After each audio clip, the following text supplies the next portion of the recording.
The mountain had a name once, but people stopped using it long before Daniel Cross bought it. Locals just called it that place, the stretch of jagged rock and dense pine that rose sharply from the Colorado wilderness like a warning no one could read. Weather changed faster there. Radios failed without reason. Even animals avoided its higher slopes, as if something older than instinct told them to stay away. When Daniel Cross purchased the land, 40 square miles of isolated mountain terrain, no one saw him sign the papers. The transaction happened through lawyers, cash transfers, and silence. The only trace of his arrival was the sound of helicopters dropping steel posts into frozen ground and the slow, deliberate construction of a fence that wrapped the mountain's lower perimeter. It wasn't an ordinary fence. 8 feet tall, reinforced steel, motion sensors embedded so cleanly they vanished against the metal. No warning signs, no trespassing notices. Just a single locked gate and a long stretch of boundary that felt less like a barrier and more like a line drawn with intent. Daniel Cross moved into a cabin perched high above the tree line, far enough that clouds brushed the windows on certain mornings. He lived alone. No deliveries, no visitors. The only road up the mountain ended 2 miles short of his property, forcing anyone who wanted to reach him to walk and think twice with every step. People in the nearby town remembered his name from somewhere. Someone said he'd been a Navy SEAL. Someone else said sniper. Another claimed he'd disappeared after a classified mission went wrong. No one knew for sure because Cross never corrected them. Inside the cabin, the walls told a different story. Maps layered over maps, elevation charts, wind flow studies pinned beside thermal images of the forest at night. Every trail, every natural choke point, every place a human foot would step if it thought it was being clever. A bank of monitors glowed softly in the dark, fed by cameras hidden in trees, rocks, and cliff faces, angles chosen by someone who understood how people moved when they believed no one was watching. The mountain wasn't a home. It was a system. The first fence alarm triggered just after midnight on a moonless night in early fall. A clean, sharp tone echoed through the cabin, soft, controlled, unmistakable. Cross didn't jump. He didn't rush. He slowly set his mug down, stood, and walked to the monitors like he'd been expecting this exact moment. 2 figures appeared on screen, grainy but clear enough. Men, rifles slung casually, laughing as they cut through the fence with practiced ease. Poachers. Cross watched their body language change the instant they stepped inside the boundary. The laughter faded, shoulders tightened, heads turned more often than necessary, confidence leaking out in ways most people never noticed, but he did. He always did. He zoomed in on one man's face, mid-30s, scar on the chin, the look of someone who'd crossed lines before and never paid for it. Cross exhaled slowly. He didn't reach for a weapon. He didn't speak into a radio. He pressed a single key on the console, activating systems that sank deeper into the mountain than any fence ever could. Outside, the forest swallowed the sound of the cut wire like it had been waiting. Inside the cabin, Daniel Cross leaned closer to the screen, his reflection faintly visible over the moving figures. "So," he said quietly, almost to himself, "you chose to come in." And somewhere beyond the cameras, deeper than the trees, something shifted, just enough to make the mountain feel awake. The 2 men moved deeper into the mountain with the careless rhythm of people who believed they'd already won.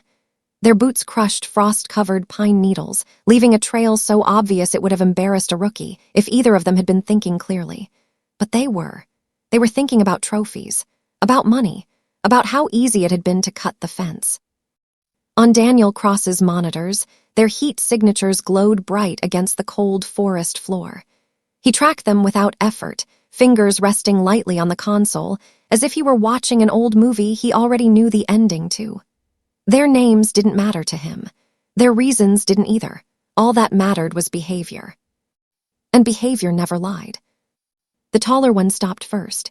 He turned in a slow circle, rifle half raised, eyes narrowing at the silence.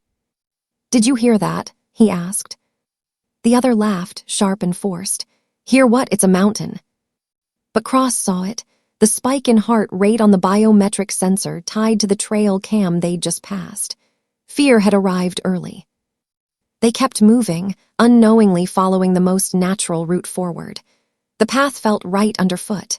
Gentle incline, clear visibility, no deadfall, the kind of route every human chose without realizing they'd been guided there. Cross had built it that way. 15 minutes in, their radio crackled with static. The shorter man smacked it against his palm, frowning. Damn thing's acting up. Static was normal. Cross had accounted for that. What wasn't normal was how the sound bounced back to them from 3 different directions, slightly delayed, just enough to confuse the brain. The men slowed, rifles now fully raised. "Okay," the taller one muttered. "This place is weird." On the monitor, Cross leaned back slightly. Weird was the word people used right before panic. They reached the first marker without seeing it, a narrow clearing where the wind cut sharply downhill. Temperature dropped 5 degrees in seconds. Breath turned heavy. The forest thinned just enough to expose sky, and with it, the sudden, crushing realization of how alone they were. Cross toggled another system. A low sound rolled through the trees. Not loud, not identifiable, something between wind and movement. Both men froze. "What the hell was that?" the shorter one whispered. Cross zoomed in again, sweat on the brow, dilated pupils, hands shaking now. They argued in hushed voices whether to turn back or keep going. Pride won. It always did. They pushed forward, unaware they'd crossed the second boundary. No fence, no sign, just a point of no easy return. Minutes later, the taller man stumbled. He hadn't tripped over anything visible. His foot simply vanished into a concealed drop, shallow enough not to injure, deep enough to destroy momentum. His rifle slid from his grip and disappeared into brush 10 yards downslope. "Hey, hey," he shouted, panic cracking through his voice. The sound echoed wrong, too many times, from too many directions. Cross watched the shorter man hesitate, torn between helping and running.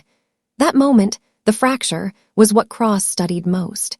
The exact second when loyalty collapsed under survival instinct. The shorter man ran. He ran hard, breathing ragged, crashing through branches, convinced speed would save him. Cross didn't follow him with cameras. He didn't need to. He switched views to a fixed angle overlooking a narrow ridge farther ahead. The man burst into frame seconds later, eyes wild, face pale. Then he stopped dead. Because the path ended. Not in darkness, not in mystery, but in a sheer, silent drop that fell away into fog so thick it erased the bottom entirely. Behind him, the forest was quiet again. Too quiet. Back in the cabin, Daniel Cross stood slowly, eyes locked on the screen. His jaw tightened, not with anger but with something colder. The mountain had begun its work. And neither man truly understood yet what it meant to cross the fence. By the time dawn broke, the mountain looked innocent again. Sunlight slid across touching the treetops with gold, revealing nothing of the night before. No gunshots. No screams carried down to town. Just cold air and long shadows retreating into pine and stone. To anyone watching from a distance, it was just another remote stretch of wilderness, untouched, indifferent quiet. Inside the cabin, Daniel Cross hadn't slept. He stood at the center monitor wall, replaying fragments in silence, not for enjoyment, for confirmation. Patterns mattered more than outcomes. He noted how the men had slowed when the radios failed, how their steps shortened once the forest closed in, how fear changed the angle of their shoulders. He rewound the moment the second man reached the ridge and froze, when the certainty of escape died in his eyes. Cross muted the feed before the camera lost him to fog. He turned away and walked to the window. Below, the forest held its breath. By noon, the first rumors began to crawl through town. 2 trucks had been found abandoned at a logging access road near the mountain. Doors open. Coffee still warm in the cup holder.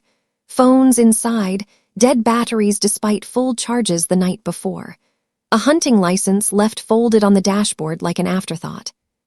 People said the men must have gotten lost. Others said they'd fallen. A few, quieter voices said something else entirely, and then stopped talking. The sheriff called that afternoon. Cross let it ring twice before answering. "Daniel," Sheriff Mercer said carefully, like each word had weight. "You hear anything last night?" Cross glanced at the monitors, empty now, just wind and branches. "Heard the weather turn," he replied. "That happens up here." Mercer paused. 2 locals didn't come home. "I don't control where grown men walk," Cross said evenly. "I built a fence." Another pause, longer this time. "I might drive up," Mercer said. "The road ends early," Cross replied. "You know that." The line went dead. That evening, Cross hiked the inner perimeter alone. No rifle, no pack, just a steady climb along paths invisible to anyone who hadn't shaped them deliberately. He stopped at the cut fence, now repaired so cleanly it looked untouched. The mountain had erased the intrusion like it had never happened. He knelt, pressing his gloved hand to the soil. No tracks led out. He stood and continued upward, passing cameras, sensors, markers only he understood. This wasn't improvisation. It was architecture, built from patience, terrain, and an intimate understanding of how men behaved when they believed the world owed them something. By the 3rd day, search teams arrived. They stayed low. They stayed cautious. Dogs refused to advance past certain points, whining and pulling back on their leads. Drones lost signal or returned spinning, corrupted footage showing nothing but static and sudden drops in altitude. One ranger swore. He heard voices calling his name from the trees. Another quit before sundown. Cross watched it all from above, hands clasped behind his back. He didn't interfere. The mountain didn't need help. Online, speculation exploded. Forums filled with theories. Old legends resurfaced. Someone uploaded a blurred video, boot prints in fresh snow that simply stopped, no sign of struggle, no sign of departure. The clip went viral before vanishing hours later, removed without explanation. At night, Cross sat alone at the table, the weight of the past pressing in. This was never about punishment. It was about boundaries. He remembered another fence, years ago, halfway across the world. Flimsier, ignored. What happened when warnings meant nothing? He'd sworn then that if he ever had the chance, he'd draw a line that couldn't be misunderstood. Outside, the wind rose, threading through the trees like a low voice. Cross returned to the monitors just as a new alert blinked to life, further south this time. A different section, a different pattern. He stared at it for a long moment. Then he activated the system again. Because the fence, he knew, was never meant to stop anyone. It was only there to give them a chance to turn back. Sheriff Alan Mercer didn't like mountains that kept secrets. He'd worked this county for 20 years, long enough to know the difference between bad luck and something that didn't want to be understood. By the time he parked his cruiser at the dead end of the logging road, the feeling in his chest wasn't urgency, it was reluctance. The hike up was quiet, in a way that felt intentional. No birds, no distant wind, just the soft crunch of his boots and the sense that every sound he made lingered longer than it should have. Mercer told himself it was nerves. He was too old for ghost stories, too grounded for rumors about cursed land and vanished men. Still, when the fence came into view, he stopped. It was pristine, no cuts, no bent wire, no signs anyone had ever touched it. The gate stood open. Mercer rested a hand on his sidearm and stepped through. Daniel Cross was waiting at the cabin porch, coffee in hand, looking more like a retired schoolteacher than the subject of half the town's whispered conversations. Calm, composed, watching the sheriff approach without the slightest hint of surprise. "You're a long way from your jurisdiction," Cross said mildly. Mercer studied him, no visible weapons, no tension in his posture. But there was something else, an awareness that felt too complete, like Cross already knew every question before it was asked. "People are missing," Mercer replied. "Last place they were seen was near your fence." Cross nodded once. "That's unfortunate." "That's all you've got?" Mercer asked. "I put up a boundary," Cross said. "They crossed it." Mercer followed him inside. The cabin wasn't cluttered. It was deliberate. Every object had a purpose, every surface clean, every window angled toward a different stretch of land. And the walls, Mercer felt his stomach tighten when he saw them. Maps. Not just topographic charts, but layered data. Wind patterns. Elevation gradients marked with handwritten notes so precise they looked surgical. Trails circled in red, others crossed out entirely. "This isn't hunting," Mercer said quietly. "No," Cross agreed. "It's understanding." Mercer's gaze landed on a corkboard near the far wall. 5 missing person flyers pinned side by side, all local men, all last seen near the mountain over the past 6 months. "You keeping souvenirs now?" Mercer asked, forcing the words out. Cross met his eyes. "I keep reminders." "For what?" "For what happens when people believe rules are optional." Mercer swallowed. "You military?" "Was." "Combat?" Cross didn't answer immediately. Instead, he walked to a drawer and slid out a single photograph, creased, old, edges burned slightly. Mercer glanced down and froze. It showed a fence, different terrain, different country, bodies blurred in the background, faces hidden by shadow and distance.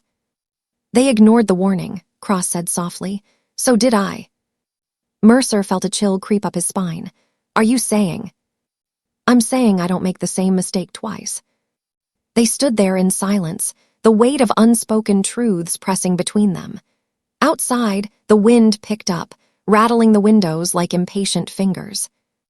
"I don't see a crime," Mercer said finally, voice tight. "But I see danger." Cross nodded. "Then you should tell people to stop coming here." "And if they do?" Cross's eyes flicked briefly toward the mountain beyond the glass. "Then the mountain teaches them." Mercer left not long after, his warning hollow even to his own ears. As he descended, his radio crackled, static bleeding into something that almost sounded like a voice. He shut it off with shaking hands. Back at the cabin, Daniel Cross stood alone again. On the monitors, a new heat signature blinked into existence near the southern ridge. Not lost, not accidental. Intentional. Cross set his cup down, the surface barely rippling. "Still testing," he murmured. Outside, clouds rolled in fast, swallowing the upper peaks. And somewhere beyond the fence, someone stepped forward. Without knowing the sheriff had just been the last man to walk away freely. They came prepared this time. 4 men, late 20s to early 40s. New gear, clean boots, rifles worth more than most people's trucks. They parked farther out than the others had, hiked in at dawn, and avoided the old access points like they'd studied the failures that came before them. And they had. Daniel Cross recognized the pattern immediately. Formation. Slower pace. Hand signals instead of chatter. One man scanning high ground, another watching the rear. These weren't drunk weekend poachers chasing easy money. These were men who believed intelligence made them immune. What made Cross's jaw tighten wasn't their skill. It was their confidence. The lead man launched a drone just short of the fence, its quiet hum slicing the still air. On Cross's monitor, the feed went live, thermal overlay, wide sweep. The fence showed up clearly. The land beyond it looked empty, safe. The man laughed. "See, nothing, just a paranoid ex-soldier playing Mountain King." Cross didn't touch the controls. He watched. The fence was crossed cleanly. No cuts this time. They slipped over like guests who believed they'd been invited. One of them tapped a chest-mounted camera, the red light blinking to life. They were streaming. "All right," the man said to thousands watching live. "If this feed goes down, tell the internet we found Bigfoot." Laughter followed, from the men, from the unseen audience. Cross exhaled slowly and initiated phase 1. The drone feed stuttered, then stabilized. The viewers didn't notice the 2-second delay introduced into the audio, just enough to disorient without alerting. The men moved on, following what looked like the safest route forward. Wide, open, logical. Exactly where Cross wanted them. 10 minutes in, the temperature dropped. Frost crept over leaves despite the sun overhead.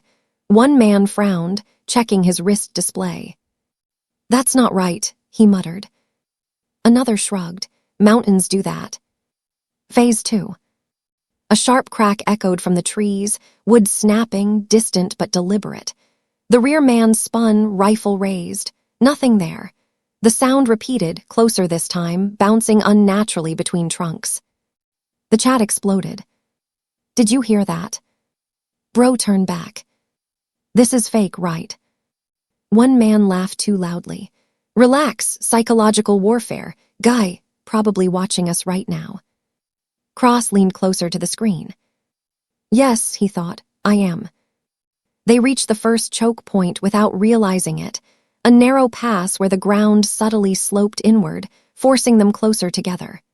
The drone adjusted automatically, but its altitude began to drift, compass slowly spinning. Then the cut. Not abruptly, cleanly. Thousands watched the screen freeze, buffering endlessly. Inside the pass, the men stopped. "Why'd the feed drop?" one asked. Another checked his device. Dead. Battery drained from full to nothing in seconds. That was when they noticed the silence. No wind, no insects, no distant birds. One man whispered, "This is wrong." Phase 3. The ground shifted, not dramatically, not enough to throw them off their feet, just enough to change sound to make each step echo too sharply. Panic crept in, visible now, breathing faster, movements. They argued, leave now or push through. Pride won again. The lead man stepped forward and disappeared. Not fell, vanished straight down through a concealed sink masked by snow and brush. His scream was short, cut off by distance and stone. The others rushed forward, then stopped, skidding to a halt at the edge. The hole looked bottomless. "Mark," one shouted. No answer. Behind them, something moved. Branches shifted against the wind's direction. Footsteps, slow, deliberate, circled just out of sight. One man fired a shot blindly into the trees. The sound was swallowed whole. "Drop your weapons." A voice boomed from everywhere and nowhere at once. It wasn't shouted. It was calm. 2 rifles hit the ground immediately. The third man hesitated, eyes wild, then bolted. Cross switched camera angles. The runner burst into a clearing, lungs burning, then froze. Backpacks were stacked neatly in the center, drone cases aligned, phones placed on top, screens dark. A message carved deep into the frozen mud at his feet. "Turn back." He turned, terror flooding his face. The forest stepped closer. Back at the cabin, Daniel Cross watched as the final feed went dark. No blood, no chaos. Just silence returning to its rightful place. And for the first time since buying the mountain, Cross didn't feel watched. He felt finished. But far below, in town, 4 families would wake up to unanswered calls. And the internet would begin asking questions no one could safely answer. Long before the mountain had a fence, before cameras and sensors and carefully shaped paths, Daniel Cross had learned what happened when boundaries were ignored. It had been another country, another kind of wilderness, heat instead of snow, dust instead of pine. The men then had called themselves hunters too, only their prey had been protected villagers and resources meant to survive, not profit. Cross had been on overwatch that day, rifle steady, breathing controlled, watching a fence line that was supposed to mean stop. It hadn't. He remembered the moment perfectly, a hesitation measured in fractions of a second, a calculation, rules of engagement, the belief that the warning would be enough. It was. By the time permission came through, it was already too late. The aftermath had followed him home in pieces, faces he couldn't forget, a report stamped resolved that felt like a lie, and the slow realization that good intentions didn't stop bad men. Clear consequences did. So when Cross left the teams, he didn't look for peace. Peace was fragile. He looked for control. The mountain had appeared in a satellite image first. Remote, difficult, naturally defensive. A place where terrain did most of the talking if you knew how to listen. He'd visited once, hiking alone for 3 days, sleeping under the stars, mapping routes in his head as the wind taught him how sound moved and shadows taught him where fear gathered. By the time he left, he knew. This was where the line would be drawn. Back in the present, Cross sat alone at the cabin table, the glow of the monitors casting long shadows across the room. The systems were quiet now. No alerts, no movement. The mountain rested again, like a predator that had fed and gone still. He reviewed the final data not to relive it, but to make sure of one thing. No one had been chased. No one had been hunted. Every man who crossed had been given choices, subtle, yes, but real. Turn back early, turn back late, drop the weapons, respect the warning. They'd chosen otherwise. That distinction mattered to Cross more than anyone would ever know. Outside, snow began to fall, softening edges, erasing footprints. By morning, the mountain would look untouched again. That was always the way. Nature didn't keep evidence. It kept balance.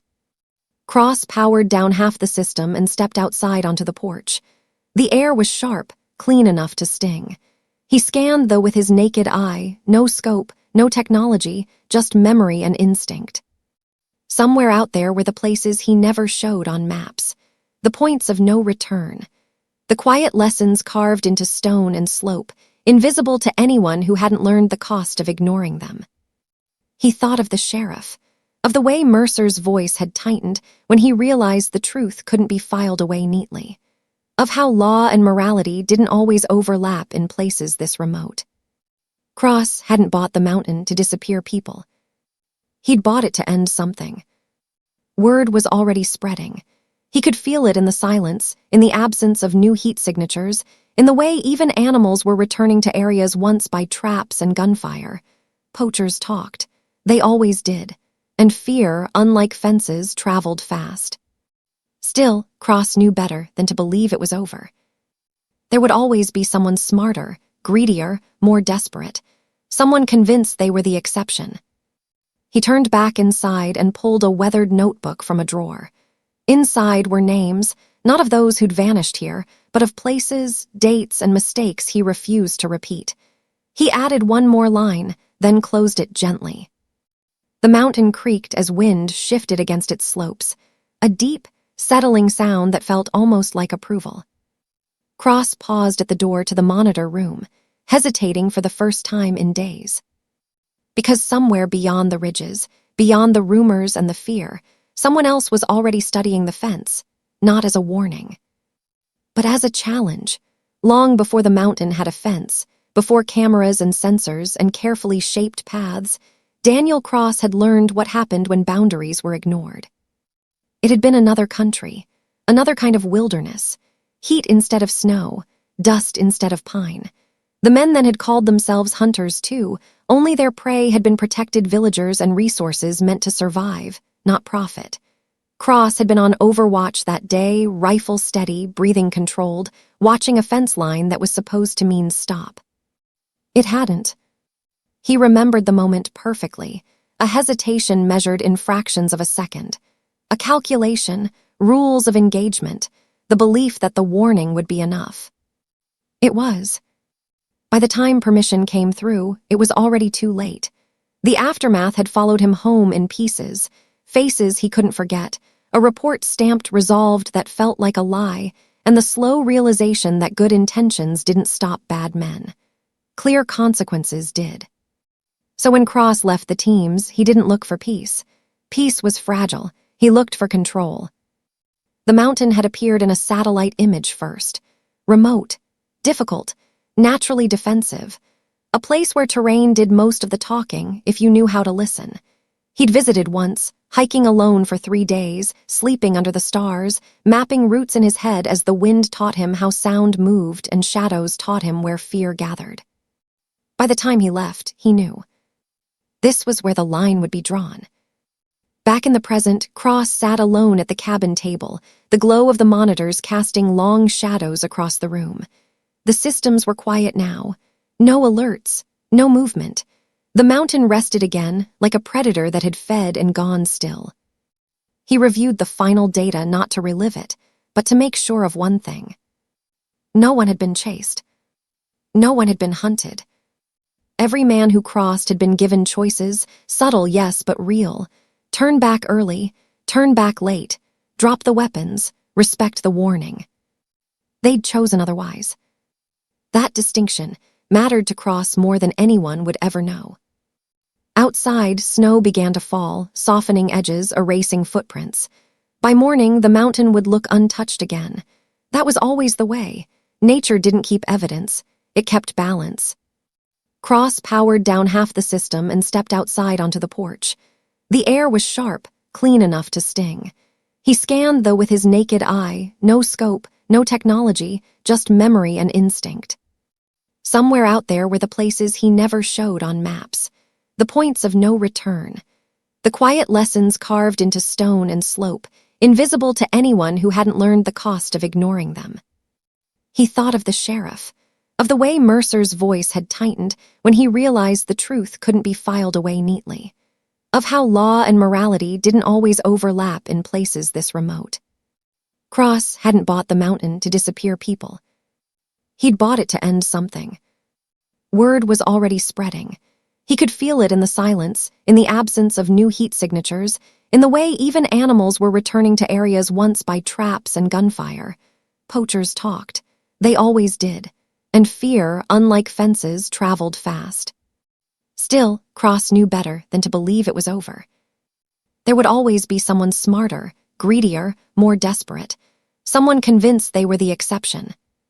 He turned back inside and pulled a weathered notebook from a drawer.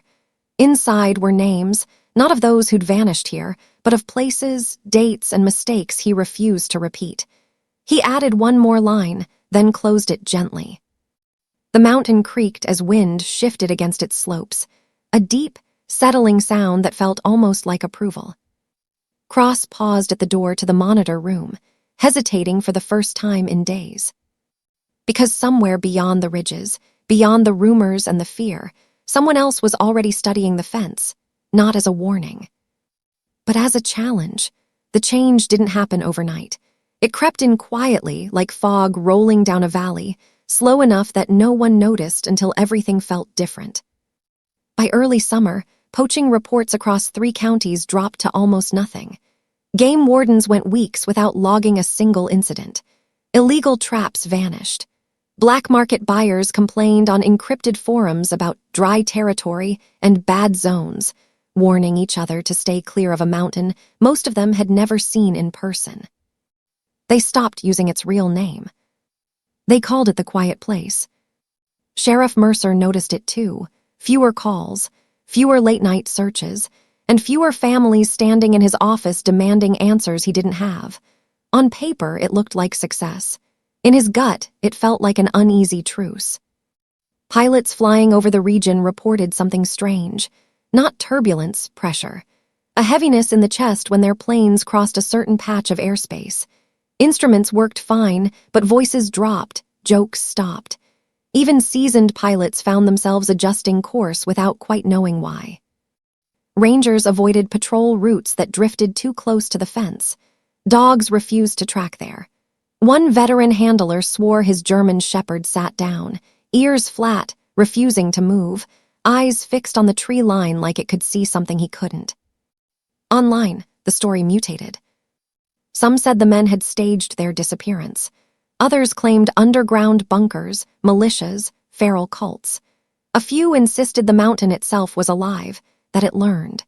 Videos circulated, then vanished, of hikers losing GPS signal the instant it came into view, compasses spinning uselessly before freezing altogether. Daniel Cross watched none of it. He felt it instead. Days passed without alerts, weeks without movement.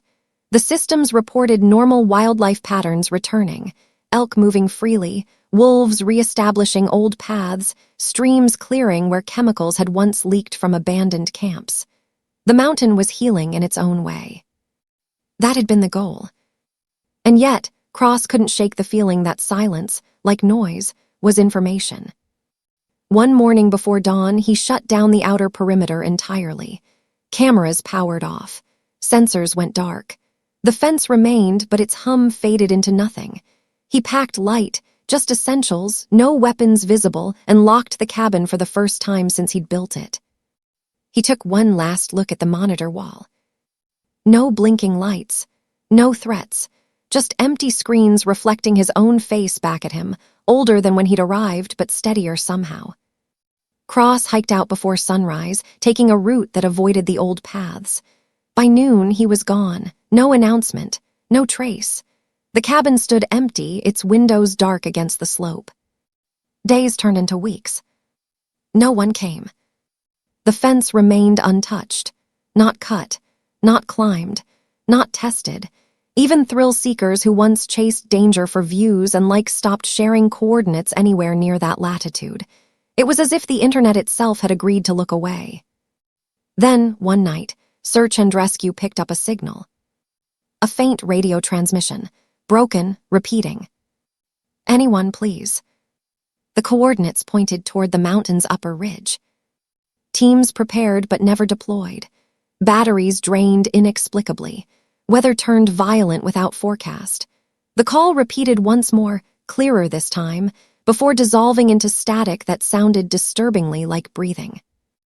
By morning, the signal was gone. Sheriff Mercer drove to the old logging road alone. He stood there for a long time, staring at the distant peaks, knowing better than to cross a line that wasn't marked on any map. Back on the mountain, snow drifted gently against the fence.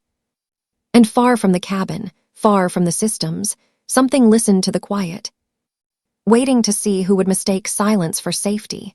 Years passed, but the mountain never rejoined the world. Seasons rolled over it like slow waves, deep winters that sealed its slopes in white, springs that coaxed green back into the valleys, summers where thunderheads gathered and broke without warning. From a distance, it looked untouched, pristine, almost peaceful. Up close, it felt different. The fence still traced the lower perimeter, steel posts unmoved, wire uncut. No signs rusted on it, no warnings posted. The absence itself had become the message. Hunters rerouted miles out of their way. Hikers studied maps and quietly chose other trails. Even developers, usually fearless in the face of risk, refused to touch the land. Some places, they said, didn't want improvement. No one ever proved Daniel Cross had done anything illegal. His name faded from records, surfacing only in old property filings and half-forgotten conversations at diners. People argued online about whether he'd been real at all. A myth, a fabrication born from fear and coincidence. But the mountain remained. Search and rescue logs still carried odd entries, anomalous signals, unexplained interference, teams turning back for reasons they couldn't clearly articulate. One pilot claimed he saw a cabin light flick on during a storm years after Cross had left, glowing briefly through cloud before vanishing again. Another swore he spotted a lone figure on a ridge at dusk, standing perfectly still, watching the valley below. Sheriff Mercer retired without ever returning. On his last day, he boxed up old files and paused over a thin folder marked with a single address. He didn't shred it. He didn't file it either. He locked it away and walked out, knowing some things weren't meant to be resolved, only respected. New generations grew up hearing fragments of the story. Parents warned their kids not with threats, but with tone. Don't go there. Leave it alone. Teenagers laughed until one of them stood near the fence and felt their stomach drop for no reason they could explain. The bravest among them never crossed. At night, when wind cut through the trees just right, radios in nearby towns still picked up faint distortions. Not voices, not words, just pauses where sound should have been, as if something was listening before deciding not to answer. The fence hummed softly in those moments, not loudly enough to hear, but enough to feel, a vibration that settled deep in the chest. Animals would stop. Snow would still. The mountain would hold its breath. Some said it was haunted. Others said it was protected. The truth was simpler and far more unsettling. The mountain had learned what humans were capable of. And it had learned how to respond. Whether Daniel Cross was alive or gone no longer mattered. His systems would eventually fail. Steel would rust. Cameras would die. But the lesson had already taken root, woven into the terrain itself. Boundaries weren't suggestions. Warnings weren't decorations. And some fences weren't built to keep people out. They were built to see who needed to be stopped. Even now, satellites sometimes record brief heat anomalies along the too steady to be animals, too brief to be human. Analysts flag them, then quietly discard the data. Because no one wants to be the one who asks why. And no one wants to be the next person to find out. What happens when the fence is crossed and the mountain decides not to give you back,